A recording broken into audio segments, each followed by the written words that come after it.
एक छोटे से गांव में रहने वाले श्री राम जी का एक घर था। ये घर वर्षों से अपने आप में एक मिसाल था। बड़ा आंगन, बीच में नीम का पेड़, चारों ओर मिट्टी की खुशबू और रिश्तों की गर्माहट, यही इस घर की पहचान थी। श्री राम जी की पत्नी का नाम सावित्री देवी था। उनका बेटा राजेश पढ़ लिख कर शहर में नौकरी करने गया और वहां उसकी मुलाकात सीमा नाम की लड़की से हुआ। वह उसे पहली नजर में ही पसंद आ गई थी और उसकी शादी सीमा से हो गई। सीमा शहर की पढ़ी लिखी लड़की थी, आधुनिक सोच वाली और आत्मनिर्भर। शादी के बाद जब वह ससुराल आई तो सबने उसका खूब स्वागत किया।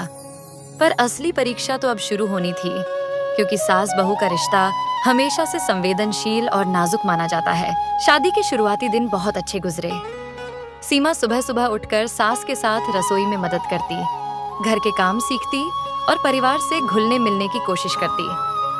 सावित्री देवी भी नई बहू पर बहुत ध्यान देती, पर धीरे धीरे दोनों के विचारों में अंतर नजर आने लगा। सीमा चाहती थी कि घर का काम मशीनों से आसान बनाया जाए, जबकि सावित्री देवी का मानना था कि अपने हाथों से काम करने का स्वाद ही अलग होता है। सीमा चाहती थी कि त्योहारों पर कपड़ों और सजावट में थोड़ा आधुनिकपन हो, जबकि सावित्री देवी पुरानी परंपराओं को निभाने पर जोर देती। खाने पीने को लेकर भी अक्सर मतभेद होते। सीमा पास्ता, नूडल्स जैसी चीजें पसंद करती, जबकि सावित्री देवी कहती, बेटी रोटी सब्जी खाओ तभी शरीर मजबूत रहेगा। एक दिन सावित्री देवी ने पड़ोस की महिलाओं से कहा, आजकल की बहुएं सिर्फ फोन में लगी रहती हैं, घर गृहस्थी कहाँ समझती है। यह बात सीमा ने अनजाने में सुन ली। उसे बहुत बुरा लगा। उसने सोचा, मैं इतनी मेहनत करती हूँ फिर भी सासू माँ को मेरी कदर नहीं। उस दिन से सीमा थोड़ी उदास रहने लगी। दोनों के बीच की दूरियां बढ़ने लगीं। राजेश दोनों को बहुत मानता था। वह देख रहा था कि उसकी माँ और पत्नी के बीच धीरे धीरे तनाव बढ़ रहा है। उसने कई बार समझाने की कोशिश की, पर अक्सर हालात और बिगड़ जाते। एक दिन राजेश ने सीमा से कहा, सीमा, माँ बूढ़ी हो रही हैं, उनकी आदतें बदलना मुश्किल है, तुम थोड़ी समायोजन कर लो। समझौता मैं ही क्यों करूं? क्या माँ मुझे समझ नहीं सकती? राजेश चुप हो गया।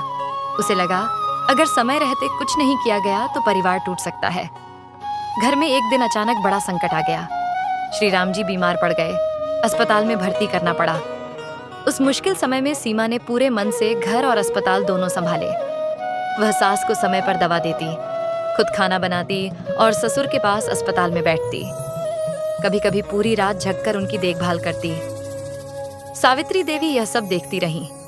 उनके मन में बहू के लिए सम्मान और कृतज्ञता बढ़ने लगी। एक दिन अस्पताल से लौटते वक्त सावित्री देवी ने सीमा से कहा, बेटी, मैं समझ नहीं पाई थी कि तू कितनी जिम्मेदार है। तू तो मेरी अपनी बेटी जैसी है। अगर तू ना होती तो हम कैसे संभलते। माँ जी, मुझे भी आपकी बेटी ही समझिए। मैं चाहती हूँ कि हम मिलकर घर को स्वर्ग बना दें। उस पल दोनों के दिल से सारे गिले शिकवे मिट गए। अब दोनों ने मिलकर घर संभालना शुरू किया। सीमा ने सास से पारंपरिक व्यंजन बनाना सीखा। सावित्री देवी ने बहू की सलाह मानकर रसोई में मिक्सर और कुकर लगवा लिया। त्योहारों पर दोनों मिलकर नए पुराने अंदाज का संगम करती। पड़ोस की औरतें अब कहती, देखो सास बहू कैसे बहन जैसी रहती हैं। घर में फिर से प्यार और खुशहाली लौट आई।